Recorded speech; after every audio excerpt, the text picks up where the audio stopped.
7 വർഷത്തെ അവരുടെ സമയം ആരംഭിക്കുന്നതിന് മുൻപായി ജെറുസലേം ടെമ്പിൾ അവിടെ വരണം. ജെറുസലേം ടെമ്പിൾ പണിതതിന് ശേഷം മാത്രമേ അവരുടെ 7 വർഷ ടൈം പീരീഡ് ആരംഭിക്കുകയുള്ളൂ. പുതുതായി പണി കഴിപ്പിക്കാൻ പോകുന്ന ഈ ജെറുസലേം ദേവാലയത്തിലേക്ക് ലോകമെങ്ങുമുള്ള യഹൂദർ ഒത്തുകൂടും.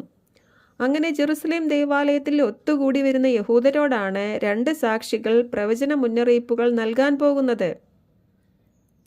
അപ്പോൾ മുതലാണ് അവരുടെ 7 ഇയർ ടൈം പീരീഡ് ആരംഭിക്കുന്നത്. വെളിപ്പാട് പുസ്തകത്തിൽ ഈ ദേവാലയം പണിയുന്നത് 10-ാം അധ്യായത്തിലാണ്. ഇത് നമ്മൾ 132-ാമത്തെ ക്ലാസ്സിൽ ഡീറ്റെയിൽ ആയി പഠിച്ചതാണ്. അതായത് 6-ാം കാഹളം മുഴങ്ങിയ സമയത്താണ് ദേവാലയം പണിയുന്നത്.